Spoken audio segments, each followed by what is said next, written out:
സർവസംശയച്ഛേത്താരം സച്ചിദാനന്ദവിഗ്രഹം സദാ സുസ്മേരവദനം ബാലകൃഷ്ണം നമാമ്യഹം.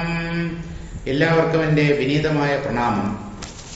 നമുക്കിന്ന് വായിക്കാനുള്ളത് 15ാമത്തെ ശീർഷകമാണ്. അതിൻ്റെ പേര് മായാകാര്യം അവിദ്യ. എല്ലാം മായാസൃഷ്ടിയാണ് എന്ന കാര്യം നേരത്തെ സൂചിപ്പിച്ചു. അവിദ്യ എന്ന് പറയുന്നതും മായ എന്ന് പറയുന്നതും അടിസ്ഥാനപരമായി ഒന്ന് തന്നെയാണ്. എന്നാൽ ഇവയ്ക്ക് തമ്മിൽ വ്യത്യാസവുമുണ്ട്. അവിദ്യ ജീവന്റെ തലത്തിലും മായ പ്രപഞ്ചതലത്തിലുമാണ്. അതായത് ഈ പ്രപഞ്ചത്തെ മുഴുവൻ ഒന്നാക്കി പ്രപഞ്ചത്തെ ആകമാനം ഒന്നിച്ചു കാണിക്കുന്ന ഈശ്വര ശക്തിയാണ്, അല്ലെങ്കിൽ ബ്രഹ്മശക്തിയാണ് മായ. ആ മായയ്ക്ക് ഈശ്വരനുമായിട്ടാണ് ബന്ധമുള്ളത്. അത് നമ്മുടെ ശക്തിയല്ല. ദൈവീഹ്യേഷ ഗുണമയീ മമമായ ദുരത്യയ. ഈശ്വരനുമായിട്ടാണ് ഈ മായയ്ക്ക് ബന്ധം. പക്ഷേ അവിദ്യ എന്ന വാക്ക് ജീവനുമായി ബന്ധപ്പെടുത്തി സംസാരിക്കുമ്പോഴാണ് നമ്മൾ ഉപയോഗിക്കാറുള്ളത്. അവിദ്യ എന്ന് പറഞ്ഞാൽ ഈ ഈശ്വരശക്തിയായ മായ ഉണ്ടാക്കി കാണിക്കുന്ന പ്രപഞ്ചത്തെ സത്യം എന്ന് തെറ്റിദ്ധരിക്കുന്ന ജീവന്റെ നിലയാണ് അവിവേകം, അല്ലെങ്കിൽ അജ്ഞാനം, അതുമല്ലെങ്കിൽ അവിദ്യ. അപ്പോൾ അവിദ്യ എപ്പോഴും വ്യഷ്ടിതലത്തിലും മായ സമഷ്ടിതലത്തിലുമാണ്. ജീവനുമായി ബന്ധപ്പെടുത്തി അവിദ്യ എന്ന് പറയും, ഈശ്വരനുമായി ബന്ധപ്പെടുത്തി മായ എന്നും പറയും. നോക്കാം ഈ മായയെക്കുറിച്ചും അവിദ്യയെക്കുറിച്ചും എന്താണ് ആചാര്യന് പറയാനുള്ളത് എന്ന്. തത്വങ്ങളെല്ലാം ജഡമാകയാലവയൊന്നും ചിത്താകും ആത്മാവിനോടില്ല സംബന്ധമെന്നും ചിത്തത്തിലറിഞ്ഞാത്മസ്വരൂപം കണ്ടിടുവാൻ ഉക്തമായല്ലോ മുന്നം ഇനിയും ചൊല്ലിയിടുവൻ. തത്വങ്ങളെല്ലാം ജഡമാകയാൽ 96 തത്വങ്ങളുടെ കാര്യം വിശദമായി പറഞ്ഞു കേൾപ്പിച്ചു. ആ തത്വങ്ങൾ എല്ലാം തന്നെ ജഡമാകയാൽ, ചേതനനല്ലാത്തത് കൊണ്ട്, അല്ലെങ്കിൽ ആത്മാവല്ലാത്തത് കൊണ്ട്, അനാത്മാവായതുകൊണ്ട്, അനാത്മാവ് തന്നെയാണ് ജഡം, ആ ജഡമാണ് ഈ 96 തത്വങ്ങളും എന്നുള്ളത് കൊണ്ട് അവയൊന്നും ചിത്താകും ആത്മാവിനോടില്ല സംബന്ധമെന്നും, ആ ജഡങ്ങൾക്ക് ഒന്നിനും ചൈതന്യസ്വരൂപമായ ആത്മാവുമായി സംബന്ധമില്ല എന്ന് പറഞ്ഞാൽ ജഡത്തിന് ചിത്തുമായിട്ട് ഒരു ബന്ധവുമില്ല. എങ്ങനെ ഉണ്ടാവാൻ പറ്റും? ജഡം ഇരുട്ട് പോലെയാണ്, ആത്മാവ് പ്രകാശം പോലെയുമാണ്. ഇരുട്ടിനും പ്രകാശത്തിനും തമ്മിൽ എന്ത് ബന്ധം ഉണ്ടാവാനാണ്? ഒന്നുള്ള ഇടത്ത് മറ്റേതുണ്ടാവാൻ പറ്റില്ല. ഇരുട്ടുണ്ടെങ്കിൽ അവിടെ പ്രകാശമില്ല എന്നാണ് അർത്ഥം. പ്രകാശത്തിന്റെ അഭാവമാണ് ഇരുട്ട്. ഇനി പ്രകാശം സമൃദ്ധമായിട്ടുള്ളപ്പോ അവിടെ ഇരുട്ടും ഉണ്ടാവാൻ വഴിയില്ല. അപ്പോൾ പരസ്പര വിരുദ്ധങ്ങളാണ്. ഉത്തര ദക്ഷിണ ധ്രുവങ്ങൾ പോലെ നേരെ വിരുദ്ധമായ സ്വഭാവങ്ങളോട് കൂടിയവയാണ് ജഡവും ചൈതന്യവും. ഈ 96 തത്വങ്ങളും ജഡമായതുകൊണ്ട് ചൈതന്യസ്വരൂപമായ ആത്മാവുമായിട്ട് ഇവയ്ക്ക് സംബന്ധമൊന്നുമില്ല. അങ്ങനെ മനസ്സിലാക്കണം. ചിത്തത്തിൽ അറിഞ്ഞ്, ചിത്താകും ആത്മാവിനോടില്ല സംബന്ധം എന്നും ചിത്തത്തിൽ അറിഞ്ഞ്, ജഡങ്ങൾക്ക് ചൈതന്യവുമായിട്ട് സംബന്ധമില്ല എന്ന് ചിത്തത്തിൽ അറിഞ്ഞ് എന്ന് പറഞ്ഞാൽ ബുദ്ധിയിൽ നല്ലതുപോലെ ചിന്തിച്ച് മനസ്സിലാക്കി ആത്മസ്വരൂപം കണ്ടിടുവാൻ, ഈ ജഡബോധങ്ങളെ വേർതിരിച്ചറിഞ്ഞാൽ മാത്രമേ ആത്മജ്ഞാനം സിദ്ധിക്കുകയുള്ളൂ. അങ്ങനെ ആ ആത്മാവിന്റെ സ്വരൂപത്തെ വ്യക്തമായി മനസ്സിലാക്കുവാൻ, അല്ലെങ്കിൽ ആത്മാവിനെ സാക്ഷാത്കരിക്കുവാൻ ഉക്തമായല്ലോ മുന്നം. നേരത്തെ ഞാൻ പറഞ്ഞു. ഞാനെന്ന് പറഞ്ഞാൽ തുഞ്ചത്താചാര്യൻ, അദ്ദേഹം നേരത്തെ പറഞ്ഞിട്ടുണ്ട്. ഇനിയും ചൊല്ലിയിടുവൻ. മുന്നം എന്ന് പറഞ്ഞാൽ പണ്ട്, നേരത്തെ, ഇതിനു മുമ്പ് ജഡങ്ങൾക്ക് ചൈതന്യവുമായിട്ട് ഒരു ബന്ധവുമില്ല എന്നുള്ള കാര്യം പറഞ്ഞു കഴിഞ്ഞു. ഇനിയും പറയാം. കാരണം ഇത് എത്ര പറഞ്ഞാലും അധികമാവില്ല. അതുകൊണ്ട് വീണ്ടും ചൊല്ലാം. പരനും പരയായ മായയുമൊന്നെന്നു ഞാനുര ചെയ്തല്ലോ നിന്നോടെങ്കിലും അതിൻ ഭേദം പറയാം മായാകാര്യം ഓർക്കുമ്പോൾ അശേഷവും നെറിയൽ അസത്യമായി അജ്ഞാനമെന്നായി വരും. നേരത്തെ പറഞ്ഞു മായയെക്കുറിച്ച്. എന്താ പറഞ്ഞത്? പരനും പരയായ മായയും ഒന്നെന്ന് ഞാൻ ഉര ചെയ്തല്ലോ. പരമാത്മാവും പരമാത്മശക്തിയായ അദ്ഭുത സ്വരൂപിണിയായ മായയും ഒന്ന് തന്നെയാണ് എന്ന് ഞാൻ ഉര ചെയ്തല്ലോ, പറഞ്ഞുവല്ലോ. നിന്നോട് പറഞ്ഞിട്ടുണ്ടെങ്കിലും അതിൻ ഭേദം പറയാം. എന്നാലും ഈ ഈശ്വരനും മായയ്ക്കും തമ്മിൽ വ്യത്യാസമുണ്ട്. പരമാത്മാവും മായയും ഒന്നാണ് എന്ന് നേരത്തെ പറഞ്ഞു. അങ്ങനെ പറഞ്ഞുവെങ്കിലും ഇപ്പോൾ അവയ്ക്ക് തമ്മിൽ വ്യത്യാസമുണ്ട് എന്നാണ് പറയാൻ പോകുന്നത്. അതിൻ ഭേദം പറയാം. അവയ്ക്ക് തമ്മിലുള്ള വ്യത്യാസം പറയാം. മായാകാര്യം ഓർക്കുമ്പോൾ അശേഷവും നെറിയല്ല അസത്യം ആയി അജ്ഞാനമെന്നായി വരും. ഈ മായ പ്രപഞ്ചത്തെ സത്യമെന്ന പോലെ തോന്നിക്കുന്നു. അപ്പോ പ്രപഞ്ചം എന്താണ്? മായാകാര്യമാണ്. മായ കൊണ്ട് ഉണ്ടെന്ന് തോന്നുന്നതാണ്. ആ മായ പരമാത്മശക്തിയുമാണ്. ആ മായാകാര്യം ഓർക്കുമ്പോൾ, അതെന്താണെന്ന് നമ്മൾ വിശകലനം ചെയ്യാൻ തുടങ്ങുമ്പോൾ അശേഷവും നെറിയല്ല. ഈ കാണുന്നതൊന്നും സത്യമല്ല. നേരെ നെറി എന്ന് പറയാറുണ്ടല്ലോ. ഇതൊന്നും വാസ്തവമല്ല. നെറിയല്ല എന്ന് പറഞ്ഞാൽ സത്യമല്ല, വസ്തുനിഷ്ഠമല്ല. നെറികേട് എന്ന് പറഞ്ഞാൽ യുക്തിരാഹിത്യം എന്നർത്ഥം പറയാറുണ്ട്. ശ്രീനാരായണ ഗുരുദേവന്റെ ആത്മോപദേശ ശതകം, ആത്മാവിനെ അറിയാനുള്ള ഉപദേശങ്ങൾ, 100 ഉപദേശങ്ങൾ അടങ്ങിയ കൃതിയാണത്. അപ്പൊ അതിൽ അദ്ദേഹം ഒരിടത്ത് ഒരു ശ്ലോകത്തിൽ പറയുന്നുണ്ട്,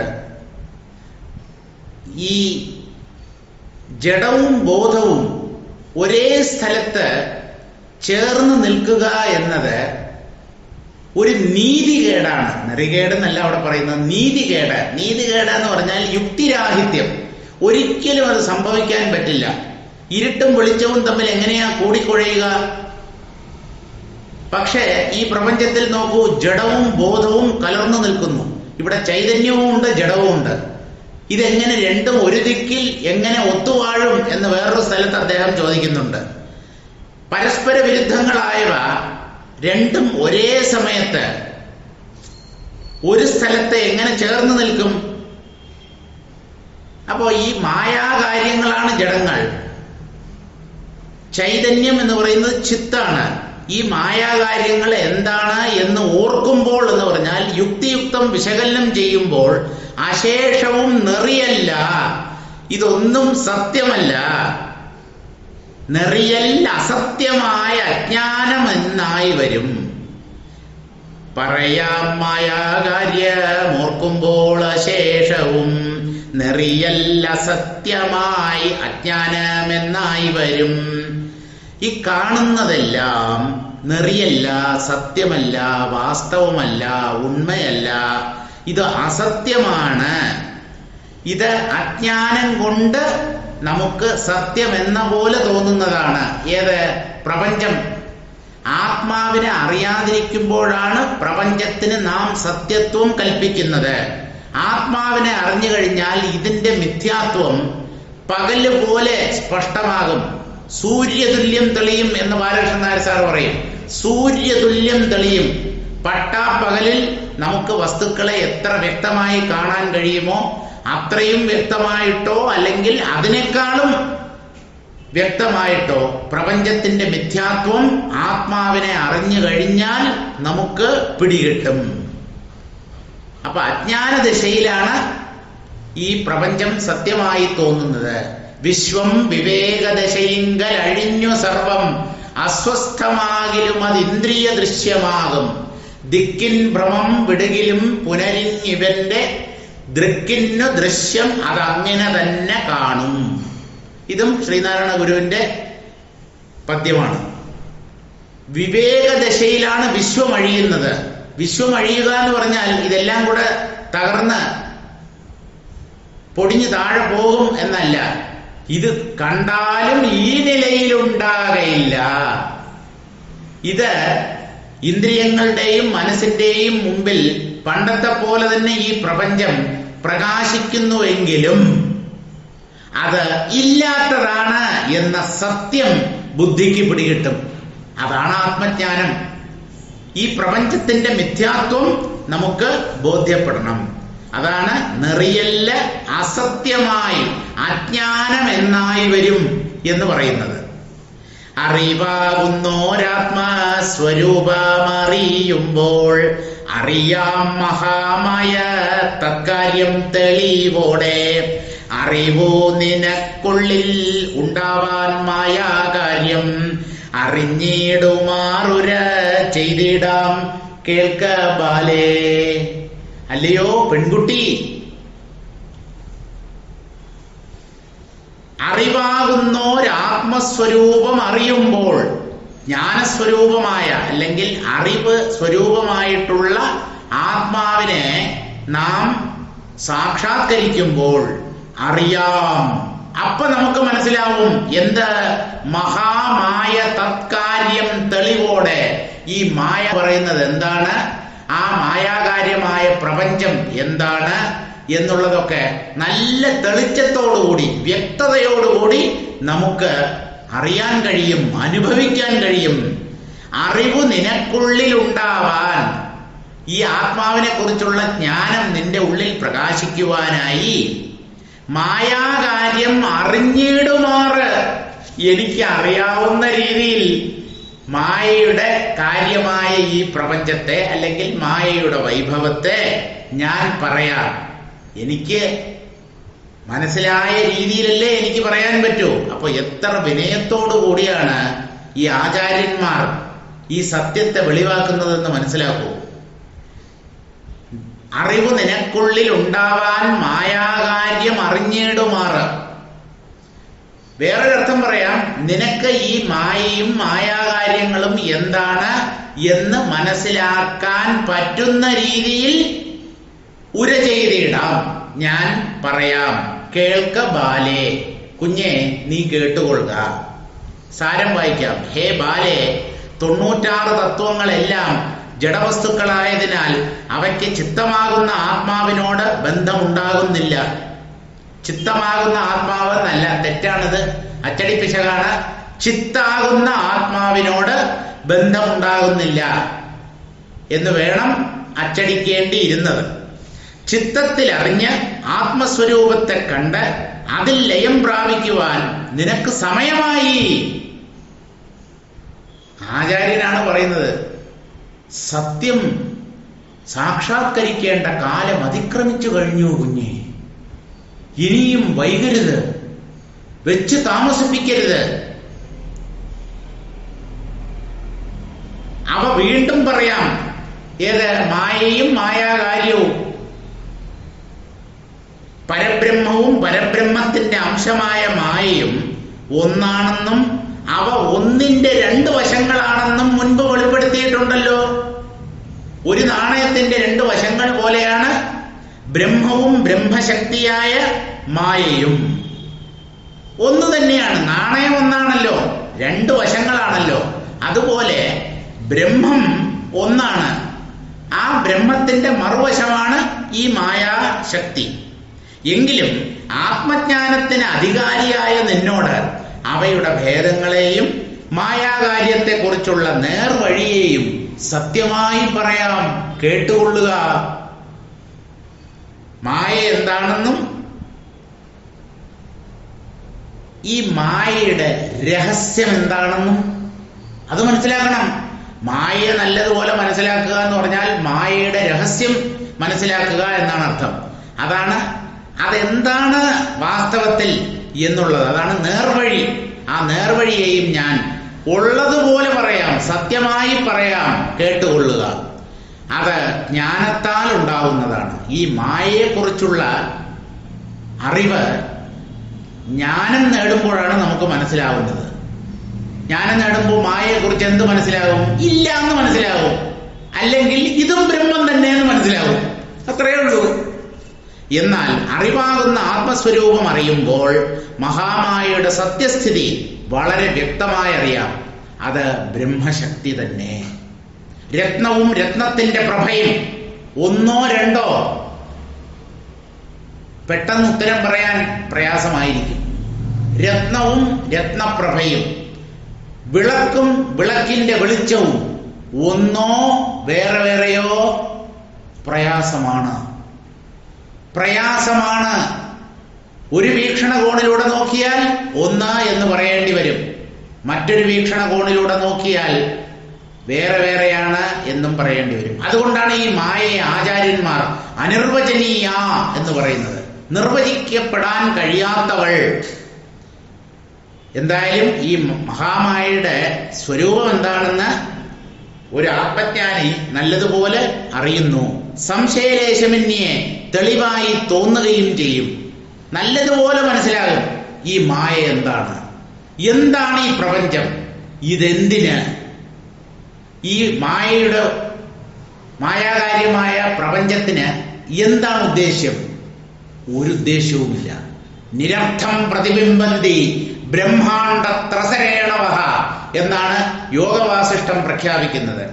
അനന്തമായ ബോധസത്തയിൽ ഒരു കാരണവുമില്ലാതെ, പ്രത്യേകിച്ച് ഒരു പ്രയോജനവുമില്ലാതെ, മരുഭൂമിയിൽ കാറ്റടിക്കുമ്പോൾ പൊടിപടലങ്ങൾ പറന്നുയരുന്നത് പോലെ അനന്തകോടി ബ്രഹ്മാണ്ടങ്ങൾ വെറുതെ ഉണ്ടെന്ന് തോന്നുന്നു, പറന്നു പൊന്തുന്നു. ആ ബോധസത്തയിൽ പാറിക്കളിക്കുന്നു. എന്തിന്, എപ്പോൾ, എങ്ങനെ, ഒന്നിനും ഉത്തരമില്ല. ഇല്ല എന്ന് മനസ്സിലാക്കിക്കോളൂ. ഈ പ്രപഞ്ചം വാസ്തവത്തിൽ ഇല്ല. ഇത് പരമാത്മ ശക്തിയാണ്. ആത്മഭിന്നമായ ഒരു പ്രപഞ്ചം ഒരിക്കലും ഉണ്ടായിട്ടില്ല, ഉണ്ടാവാനൊക്കുകയുമില്ല. ഇതൊക്കെയാണ് പ്രപഞ്ചത്തെക്കുറിച്ച് നമ്മൾ മനസ്സിലാക്കേണ്ടത്. നിനക്ക് അറിവ് കുറെ കൂടെ ദൃഢപ്പെടുത്തുവാൻ മായാകാര്യം അല്ലെങ്കിൽ മായാതത്വം അറിയേണ്ട മാർഗത്തെ ഒന്നുകൂടെ പറയാം. ഈ മായാകാര്യമായ പ്രപഞ്ചം അല്ലെങ്കിൽ മായ എങ്ങനെയാണ് പ്രവർത്തിക്കുന്നത് എന്നുള്ള കാര്യം ഞാൻ കുറച്ചുകൂടെ വ്യക്തമാക്കി തരാം. പരമാത്മാവോ തന്റെ പ്രകൃതിയാകുന്നതോ പരയായിരിക്കുന്ന ശക്തി താനെന്നാകിലും പ്രപഞ്ച സൃഷ്ടിസ്ഥിതി സംഹാര കർമ്മങ്ങളാൽ ഭ്രമം ചെയ്തിടും സർവ ജീവാത്മാക്കൾക്കും അവൾ. മായ എന്ന പദം സംസ്കൃതത്തിൽ സ്ത്രീലിംഗ ശബ്ദമാണ്. അതുകൊണ്ടാണ് അവൾ എന്ന് പറയുന്നത്. പരമാത്മാവ് തന്റെ പ്രകൃതിയാകുന്നത് പരമാത്മാവിന്റെ ശക്തിവിശേഷമാണ്. എന്ത്? മായ. പരയായിരിക്കുന്ന ശക്തി, അത് തന്നെയാണ് പരാശക്തി, അത് തന്നെയാണ് മായ. അത് പരമാത്മാവിന്റെ തന്നെ ഒരു ശക്തിയാണ്. അങ്ങനെയാണെങ്കിലും പ്രപഞ്ച സൃഷ്ടി സ്ഥിതി സംഹാര കർമ്മങ്ങളാൽ ഭ്രമം ചെയ്തിടും. ഈ മായ വലിയ കുഴപ്പമുണ്ടാക്കുന്നവളാണ്. പ്രപഞ്ചത്തെ സൃഷ്ടിച്ച് നിലനിർത്തി സംഹരിക്കുന്നത് ഈ മായയാണ്. അങ്ങനെയാണ് ഈ മായ ജീവാത്മാക്കളെ ഭ്രമിപ്പിക്കുന്നത്. ഭ്രമം ചെയ്തിടും സർവ ജീവാത്മാക്കൾക്കും അവൾ എന്ന് പറഞ്ഞാൽ ഈ മായ ജീവാത്മാക്കൾക്ക് ഭ്രമത്തെ സദാ നൽകിക്കൊണ്ടിരിക്കും. ബ്രഹ്മശക്തിയല്ലേ, ബ്രഹ്മം സച്ചിദാനന്ദമല്ലേ, ഒക്കെ ശരി തന്നെ. പക്ഷേ ഭ്രമിപ്പിക്കുന്ന ഒരു ശക്തി ഈ ആത്മാവിൽ നിന്ന് തന്നെ പൊന്തുന്നു. അത് ജീവന്മാരുടെ ഭ്രമത്തിന് കാരണമായി തീരുന്നു. നിത്യാനിത്യാനന്ദ ദുഃഖാന്യത സത്യവസ്തു ഒക്കെക്കും വിപരീത ഭ്രാന്തികൾ ഉണ്ടാക്കിയിടും. നിത്യാനിത്യാനന്ദ ദുഃഖാനി, അത് അസത്യവസ്തു ഒക്കെക്കും വിപരീത ഭ്രാന്തികൾ ഉണ്ടാക്കിയിടും. ഈ മായ ഒരിക്കലും ഉള്ളതിനെ ഉള്ളതുപോലെ കാണിച്ചു തരില്ല. എപ്പോഴും ഇത് മറ്റൊന്നാക്കി കാണിക്കും. സത്യത്തെ വളച്ചൊടിക്കുകയാണ് ഈ മായാശക്തിയുടെ പ്രധാന ജോലി. ഉള്ളതിനെ വെളിപ്പെടുത്തി തരില്ല, ഭ്രമിപ്പിക്കും, തെറ്റിദ്ധരിപ്പിക്കും. നിത്യ അനിത്യ ആനന്ദ ദുഃഖാനി, നിത്യമെന്നും അനിത്യമെന്നും ആനന്ദമെന്നും ദുഃഖമെന്നും ഇങ്ങനെ വിപരീത ഭാവങ്ങളെ, ദ്വന്ദ്വങ്ങളെ, ഈ ദ്വന്ദ്വങ്ങളൊക്കെ അസത്യങ്ങളാണ്. ദുഃഖാനി, അത് അസത്യവസ്തു ഒക്കെക്കും വിപരീത ഭ്രാന്തികൾ ഉണ്ടാക്കിയിടും. ഈ ദ്വന്ദ്വങ്ങൾ വാസ്തവമല്ല, അത് കള്ളമാണ്. ഒന്ന് മാറി മറ്റേത് വരുന്നു. സുഖം മാറി ദുഃഖമാകുന്നു, ദുഃഖം സുഖത്തിന് വഴിമാറി കൊടുക്കുന്നു. രാത്രി മാറി പകലാകുന്നു, പകല് മാറി രാത്രിയാകുന്നു. ജനിക്കുന്നു, മരിക്കുന്നു, പിന്നെയും ജനിക്കുന്നു. ഇന്ന് ലാഭമാണെങ്കിൽ മറ്റന്നാൾ നഷ്ടം, ഇപ്പൊ ചൂടാണെങ്കിൽ പിന്നീട് തണുപ്പ്. ഇങ്ങനെ ഈ ദ്വന്ദ്വങ്ങളെല്ലാം തന്നെ കള്ളമാണ്. അതുകൊണ്ടാണ് അവ മാറി മാറി വരുന്നത്. സത്യത്തിന് മാറ്റമില്ല. അപ്പോൾ ഇതെല്ലാം അസത്യമാണ്. ഈ മായ ഉണ്ടാക്കുന്ന എല്ലാം, അതായത് നമ്മുടെ ജീവിതാനുഭവങ്ങളെല്ലാം തന്നെ മായ ഉണ്ടാക്കി തീർക്കുന്നതാണ്. ഒക്കെക്കും വിപരീത ഭ്രാന്തികൾ ഉണ്ടാക്കിയിടും. വിപരീത ഭ്രമം എന്ന് പറഞ്ഞാൽ ഉള്ളതിനെ ഉള്ളതുപോലെ കാണിച്ചു തരാതെ മറ്റൊന്നെന്ന പോലെ തോന്നിക്കും ഈ മായ. വിപരീത ഭ്രമമാണ് ഉണ്ടാക്കുന്നത്. അപ്പൊ ഈ വിപരീത ഭ്രമം എന്ന് പറഞ്ഞാൽ എങ്ങനെയൊക്കെ ആവാം? ഒന്ന് മറ്റൊന്നായി തെറ്റിദ്ധരിക്കപ്പെടാനുള്ള സാധ്യതയുണ്ടോ? ഉണ്ടല്ലോ. കുറെ ഉദാഹരണങ്ങൾ നിരത്തുകയാണ്. രജ്ജുവെ സർപ്പമെന്നും സ്ഥാണുവെ പുമാനെന്നും ശുക്തിയെ താരമെന്നും വസ്തുവെ തിരിയാതെ അവസ്തു വസ്തുവെന്നും അസത്യം സത്യമെന്നും പ്രവൃത്തിയുക്തയായി തോന്നിക്കും മഹാമായ. രജ്ജുവെ സർപ്പമെന്നും കയറിനെ പാമ്പെന്ന പോലെ തോന്നിക്കും. ഏത്? തെറ്റിദ്ധാരണ. അത് തന്നെയാണ് മായ. ഉള്ളത് കയറാണ്, പാമ്പില്ലാത്തതാണ്. പക്ഷേ ഉള്ള കയറിനെ മറച്ചിട്ട് ഇല്ലാത്ത സർപ്പത്തെ സത്യമെന്ന പോലെ തോന്നിക്കും. ഇതാണ് ഭ്രമം. രജ്ജുവ സർപ്പമെന്നും സ്ഥാണുവ പുമാനെന്നും. ഒരു മരക്കുറ്റിയെ അരണ്ട വെളിച്ചത്തിൽ നോക്കിയാൽ ഒരാള് നിൽക്കുകയാണോ എന്ന് തോന്നും, ഒരു മനുഷ്യനാണെന്ന് തോന്നും. സ്ഥാണു എന്ന് പറഞ്ഞാൽ തൂണ എന്നാണ് അർത്ഥം. മരക്കുറ്റി എന്ന് നമുക്ക് അർത്ഥം പറയാം. അതിനെ മനുഷ്യനാണ്, ജീവനില്ലാത്തതാണ് തൂണും മരക്കുറ്റിയും ഒക്കെ. അതിനെ ജീവനുള്ള ഒരു മനുഷ്യനായി ഒരാൾ മന്ദാന്ധകാരത്തിൽ തെറ്റിദ്ധരിക്കുന്നുവെങ്കിൽ എന്താണ് അതിന് കാരണം? കാരണമൊന്നുമില്ല, ഒരു ഭ്രമം. സ്ഥാണുവ പുമാനെന്നും ശുക്തിയ താരമെന്നും. ശുക്തി എന്ന് പറഞ്ഞാൽ മുത്തുച്ചിപ്പി, താരം എന്ന് പറഞ്ഞാൽ വെള്ളി. കുറച്ച് ദൂരെ കിടക്കുന്ന വലിയ വിലയില്ലാത്ത മുത്തുച്ചിപ്പി വെള്ളി നാണയം പോലെ തിളങ്ങും. നമുക്ക് തോന്നും, അതിന്റെ പ്രകാശം കണ്ടാൽ അത് വെള്ളി നാണയമാണോ എന്ന് തോന്നും. വാസ്തവത്തിൽ എന്താ അത്? വെറും ചിപ്പി, അപ്പോ ശുക്തിയെ താരമെന്നും, ഇവിടെയൊക്കെ എന്താ സംഭവിക്കുന്നത്? ഉള്ളതിനെ നമ്മൾ കാണുന്നില്ല, ഇല്ലാത്ത ഒന്ന് അവിടെ ഉണ്ട് എന്ന് വിചാരിക്കുന്നു. ഇതാണ് മായ. രജ്ജുവ സർപ്പമെന്നും സ്ഥാണുവ പുമാനെന്നും ശുക്തിയെ താരമെന്നും വസ്തുവെ തിരിയാതെ എന്ന് പറഞ്ഞാൽ വേണ്ടവണ്ണം ബോധിക്കാതെ, മനസ്സിലാക്കാതെ, അറിയാതെ, വസ്തുവിനെ വേണ്ട പോലെ അറിയാതെ, ഉള്ളത് എന്താണ് എന്നുള്ള കാര്യം അറിയാതെ അതിനെ മറ്റൊന്നായി തെറ്റിദ്ധരിക്കുന്നു. അവസ്തു വസ്തുവെന്നും അസത്യം സത്യമെന്നും. നോക്കൂ, അവസ്തു എന്ന് പറഞ്ഞാൽ യഥാർത്ഥത്തിൽ ഇല്ലാത്തത്, അത് ഉള്ളതാണ് എന്ന് തോന്നുന്നു. ഇപ്പോ പാമ്പില്ലാത്തതാണ്, കയറ് മാത്രമേ അവിടെ ഉള്ളൂ. പക്ഷെ ഇല്ലാത്ത പാമ്പിനെ സത്യമാണെന്നും അവസ്തുവിനെ വസ്തുവാണെന്നും അസത്യം സത്യമെന്നും അസത്യത്തെ സത്യമെന്നും തോന്നിക്കുകയാണ് ഈ മായയുടെ ജോലി. പ്രവൃത്തിയുക്തയായി തോന്നിക്കും മഹാമായ. പ്രവൃത്തിയുക്ത എന്ന് പറഞ്ഞാൽ കർമ്മങ്ങൾക്ക് കാരണം ഈ മായയാണ്. മനുഷ്യരും മറ്റു ജീവികളും ചെയ്യുന്നതായ സകല കർമ്മങ്ങളും പ്രവൃത്തികളും ചലനങ്ങളും, അത് ശാരീരികമോ മാനസമോ ബൗദ്ധമോ ആയിക്കോട്ടെ, ചലനം മായ ഉണ്ടാക്കി തീർക്കുന്നതാണ്. നിശ്ചല വസ്തു മാത്രമേ ഇവിടെ ഉള്ളൂ. ബ്രഹ്മം അനങ്ങുന്നില്ല, ഒരു ശബ്ദസ്പന്ദനം പോലും അതിൽ നിന്നുണ്ടാകുന്നില്ല. പക്ഷേ ഇവിടെ എത്ര തരം ശബ്ദങ്ങളാണ്, എന്തൊക്കെ കർമ്മങ്ങളാണ്! ഓട്ടം, ചാട്ടം, അടിപിടി, വെട്ട്, കുത്ത്, കാല് വെട്ടി റോഡിന്റെ വക്കിൽ എറിയുക, ഓടിച്ചിട്ട് വെട്ടുക. നമ്മൾ പത്രങ്ങളിൽ കാണാറില്ലേ ഇതൊക്കെ? എന്താണിത്? ഒന്നും കണ്ട് പേടിക്കണ്ട, വിഷമിച്ചിട്ട് കാര്യമില്ല. മായ തീരുമാനിക്കാൻ പറ്റുമോ? രക്ഷപ്പെടും. ഇതൊക്കെ സത്യമാണെന്ന് കരുതി ഭ്രമിച്ചാൽ വെറുതെ നമ്മൾ അസ്വസ്ഥരായിത്തീരും. ഒരു കാര്യവുമില്ല, നമ്മുടെ മനസ്വസ്ഥത നഷ്ടപ്പെടും. പ്രവൃത്തിയുക്തയായി തോന്നിക്കും മഹാമായ.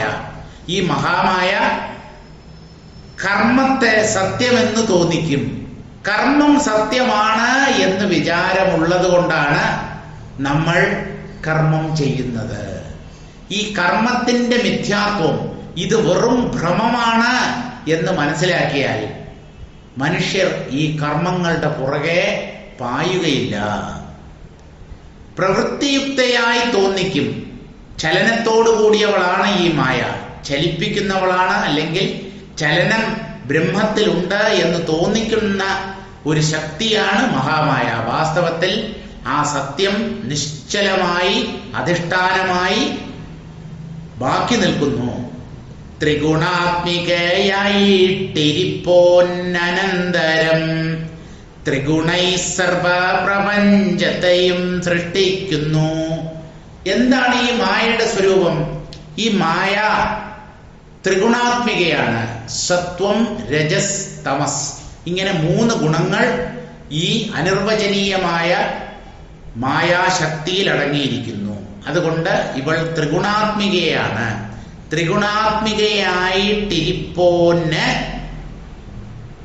ഇരിപ്പോന്ന അനന്തരം ത്രിഗുണാത്മികയായിട്ടാണ് ഈ മായ സ്ഥിതി ചെയ്യുന്നത്.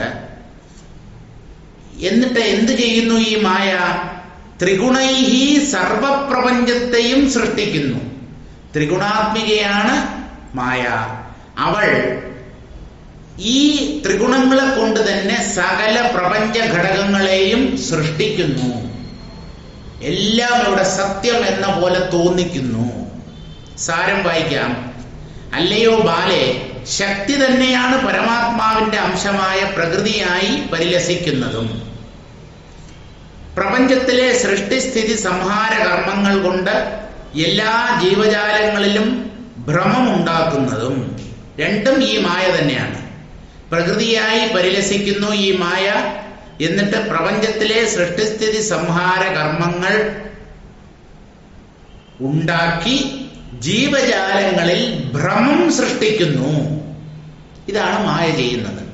സ്ഥിരതയില്ലാത്ത സുഖദുഃഖാനുഭവങ്ങൾ ജീവികളിൽ ഒന്നിനൊന്ന് വിപരീതമായ ചിന്തകൾ ഉണ്ടാക്കുന്നു. കയറിനെ പാമ്പെന്നും മരക്കുറ്റിയ പുരുഷനെന്നും ചിപ്പിയ വെള്ളിയെന്നും വസ്തുക്കളെ മിഥ്യാധാരണയോടെ തോന്നിപ്പിക്കും. ആര്? ഈ മായ. ഇല്ലാത്ത വസ്തുവിനെ ഉണ്ടെന്നും അസത്യത്തെ സത്യമെന്നും തന്റെ പ്രവൃത്തികൾ മുഖേന തോന്നിപ്പിക്കുന്നത് മഹാമായയാണ്. ആ മഹാമായയാണ്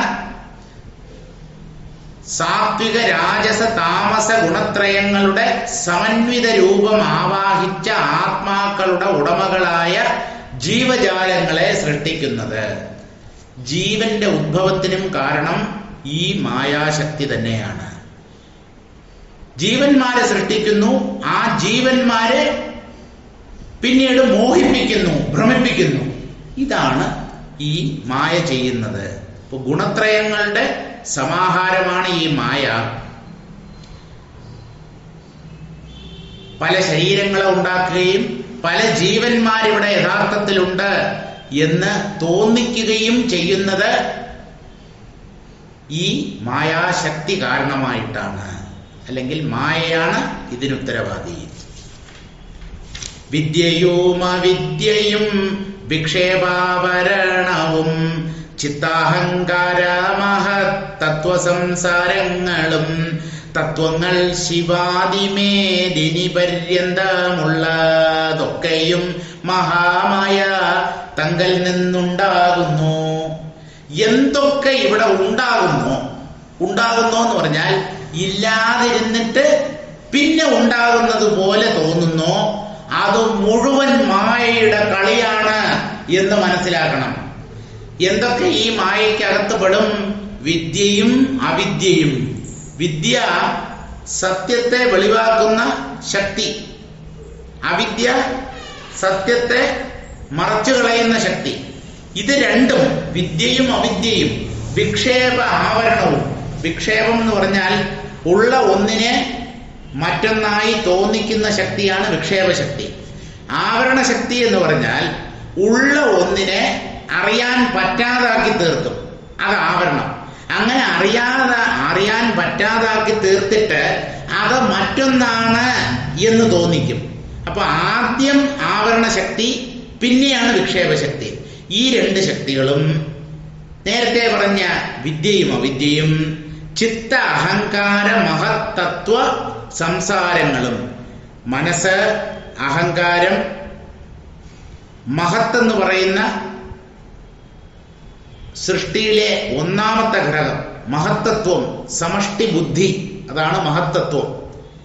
ആ മഹത്തത്വവും ജീവന്മാർ അനുഭവിക്കുന്ന സംസാരവും പ്രപഞ്ചവും തത്വങ്ങൾ ശിവാദി മേദിനി പര്യന്തമുള്ള, ശിവൻ തുടങ്ങിയ മൂർത്തിഭേദങ്ങൾ, ത്രിമൂർത്തികൾ തുടങ്ങി മേദിനി പര്യന്തമുള്ള, മേദിനി ഭൂമി ഇങ്ങേറ്റം ജഡസ്വരൂപമാണ്, കട്ടിപിടിച്ച ജഡമാണ് ഭൂമി. ഇങ്ങനെ ത്രിമൂർത്തികൾ മുതൽ കട്ടിപിടിച്ച ജഡമായ ഭൂമി വരെയുള്ള ഒക്കെയും ശിവാദി മേദിനി പര്യന്തമുള്ളതൊക്കെയും മഹാമായ തങ്കൽ നിന്നുണ്ടാകുന്നു. ഈ മായാശക്തിയിൽ നിന്ന് ഉദ്ഭവിക്കുന്നു. മായതൻ ഗുണങ്ങളെ ഏവമെന്നറിയാതെ മായാമോഹിതന്മാരാം പ്രാകൃത ജനങ്ങൾക്ക് കായാഭിമാനാലവിവേകമുണ്ടായിട്ടഹം ഭാവികളായി സംസാരമയമുണ്ടാകുന്നു.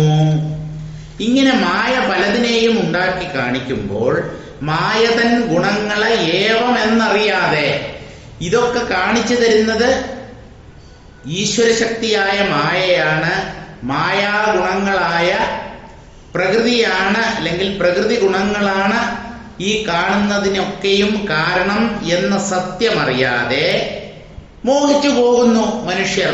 മായാമോഹിതന്മാരാം, മായയിൽ മോഹിച്ചവരായി പ്രാകൃത ജനങ്ങൾക്ക് എന്ന് പറഞ്ഞാൽ ചിന്താശേഷി ഇല്ലാത്തവർ, അവിവേകികൾ, ലൗകികന്മാർ, സംസാരികൾ, അങ്ങനെയുള്ള പ്രാകൃത ജനങ്ങൾക്ക് കായാഭിമാനാത്, താൻ ദേഹമാണ് എന്ന ഒരു തെറ്റിദ്ധാരണ ഉണ്ടാകുന്നു. ആ ശരീരത്തിൽ അതിരുകടന്ന അഭിമാനം തോന്നുന്നു.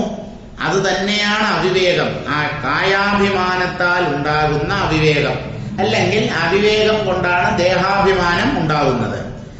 അങ്ങനെ അവിവേകം ഉണ്ടായിട്ട് അഹംഭാവികളായി, ഞാൻ കേമൻ, എന്നെ കവിഞ്ഞാരുണ്ട് എന്ന് അഹങ്കാരത്തിനു വിധേയന്മാരായി, അഹങ്കാരികളായി സംസാര ആമയമുണ്ടാകുന്നു. ആമയം രോഗം. ഈ പ്രപഞ്ച ജീവിതം നമ്മൾ ആസ്വദിക്കുന്നു എന്നാണല്ലോ പലരും കരുതുന്നത്. ഇതൊരു രോഗമാണ്.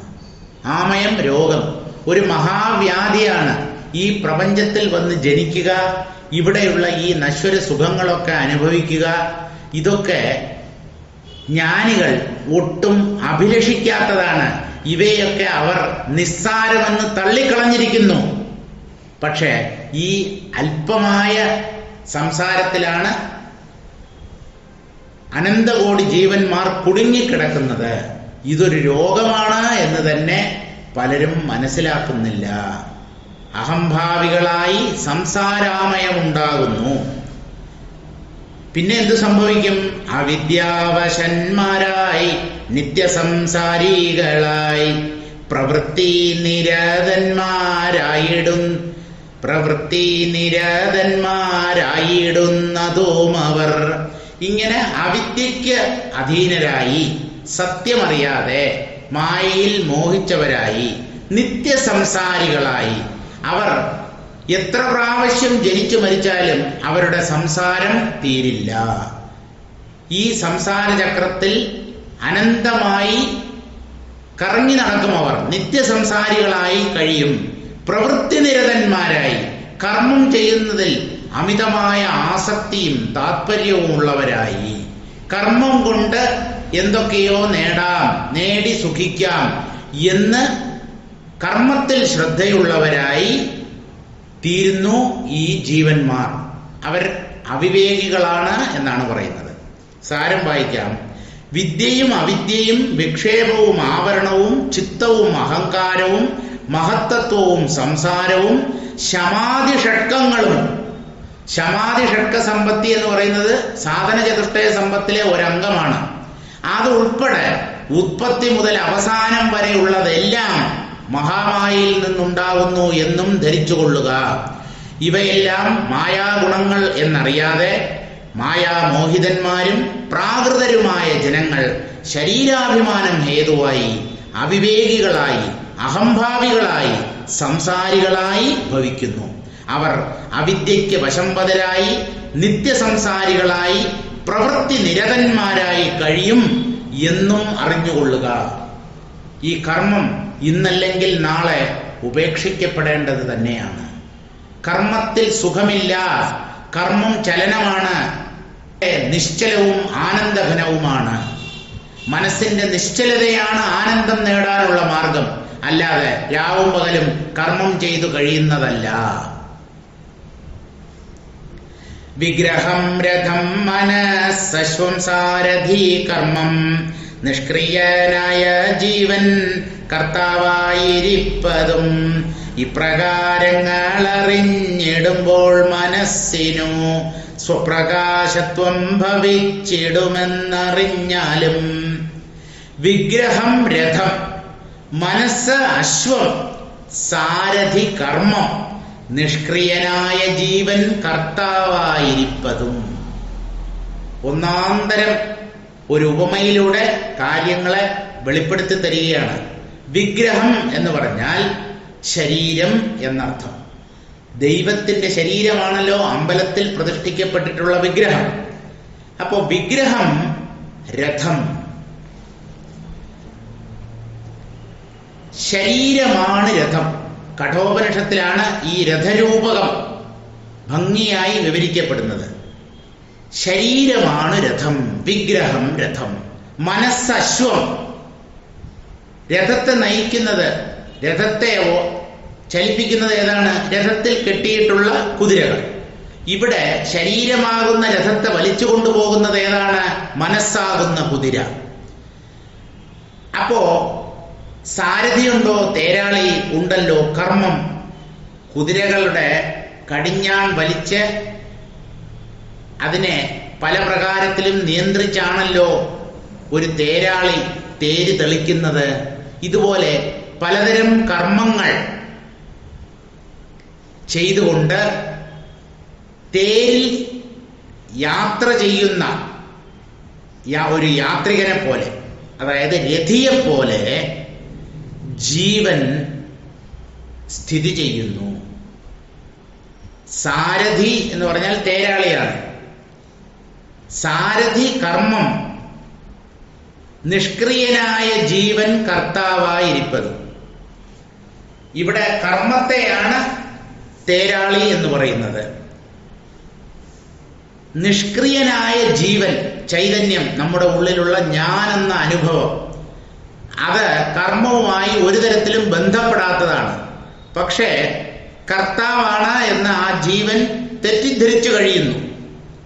വിഗ്രഹം രഥം മനസ്സശ്വം സാരഥി കർമ്മം, നിഷ്ക്രിയനായ ജീവൻ കർത്താവായിരിപ്പതും ഇപ്രകാരങ്ങൾ അറിഞ്ഞിടുമ്പോൾ, ഇങ്ങനെ വസ്തുതകളെ വേണ്ടവണ്ണം അറിയുമ്പോൾ മനസ്സിന് സ്വപ്രകാശത്വം ഭവിച്ചിടും എന്നറിഞ്ഞാലും ബുദ്ധിക്കൊരു തെളിച്ചം വരും.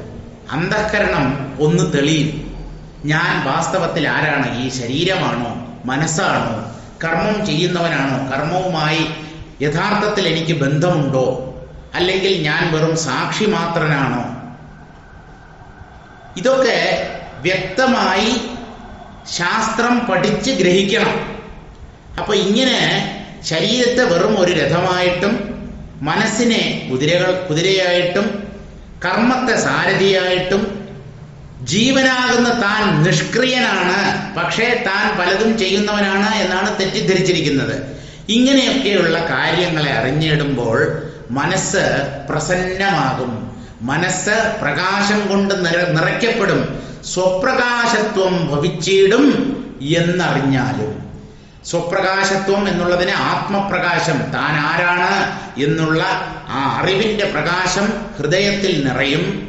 താൻ വാസ്തവത്തിൽ സാക്ഷി ചൈതന്യമാണ്. തനിക്ക് ഈ ശരീരവുമായിട്ടോ മനസ്സുമായിട്ടോ ഇന്ദ്രിയങ്ങളുമായിട്ടോ പ്രപഞ്ചവുമായിട്ടോ യാതൊരു ബന്ധവുമില്ല. കർമ്മങ്ങളുമായി തനിക്ക് ഒരു തരത്തിലുള്ള ബന്ധവുമില്ല എന്ന് സത്യം മനസ്സിലാക്കുമ്പോൾ ഉള്ള് പ്രകാശപൂരിതമായി തീരും. ആത്മജ്ഞാനം ഉള്ളിൽ പ്രകാശിക്കും എന്ന് മനസ്സിലാക്കൂ എന്നാണ് പറയുന്നത്. നമുക്ക് ഇന്നത്തേക്ക് ഇവിടെ നിർത്താം. 520 പദ്യങ്ങളായി. ഇനിയുള്ള പദ്യങ്ങൾ അടുത്ത ക്ലാസ്സിൽ വായിക്കാം.